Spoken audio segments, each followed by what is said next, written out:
Hi guys, welcome back once again. Advice for this is, ang nauuna ay mahuhuli. Ganito po yan eh. Kung halimbawa ang yung isang tao, feeling niya ay kalugod-lugod siya sa mata ng Diyos Ama. Kunyari halimbawa may ganito po klaseng tao, yung mga ipokrita. Yung sa harapan, napapakita siya sa karamihang tao na maka-Diyos siya. Paglabas niya ng simbahan, napakatismosa niya. Lahat ng makasama niya sa simbahan niya, pinagtitismis niya. Kumbaga backfire ba?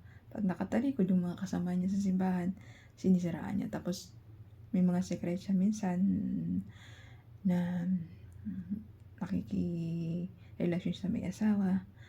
Diba? Iba-iba kasi minsan yung tao. Minsan naman nagsisinungaling siya, nagawa siya ng di mabuti sa kapwa niya, nandulubak siya, nagsisinungaling siya, nagnanakaw siya, at marami pang iba ang ginagawa niyang kasamaan. Pero nagsisimba siya. Mali po yun, mga ganong bagay. Once na nag-serve tayo sa ating Diyos sa mong buhay, pakita po natin ang buong puso't kaluluwa natin. Sabi nga, pag mahal mo sarili mo, mali mo kapwa mo ang buong puso't kaluluwa.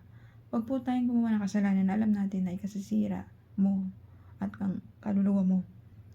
Hindi lang sa in-front ka mabuti sa pag-serve sa Diyos, kailangan paggawa mo sa kapwa mo ay ipakita mo rin sa ating Diyos Ama. Kasi kapag pinapakita mo yung pagiging mabuti sa gawa, ay tsak magiging kalugod ka sa ating Diyos Amang buhay na nasa langit. Kaya yung mga tao dyan minsan, makunwari lang nagdilingkod pero hindi naman pala, ay kunyari kuno-kuno, gusto nilang mauna, ay doon kayo mapupunta sa hulihan. Kumbaga masusunog kayo sa impyerno kapag hindi patuloy nyo ginagawa yung mga maling gawa nyo. Kunyari naglilingkod kayo pero magawa rin kayo ng masama sa kapwa-tao nyo. Mali rin po yun. Ang paglilingkod sa ating Diyos Ama ay dedicate po yan. Kailangan po taos sa puso natin at buong lakas natin at buong kaisipan. Naglilingkod tayo, gumawa rin tayong kabutihan. Magpakumbaba po tayo, lawakan natin pangunawa natin sa kapwa-tao natin. Magpatawad po tayo, matuto tayo magpatawad. Sundin lang po natin 10 utos utos sa atin ng Diyos Ama, yung 10 Commandments. Sundin po natin yun. Patanda ka na, alam mo na yung tama at mali. So gumawa po tayo ng puro tama lang. Huwag na po natin gawin yung mga maling gawa. Alam natin na makakasira sa kaluluwa natin, pagkatao natin.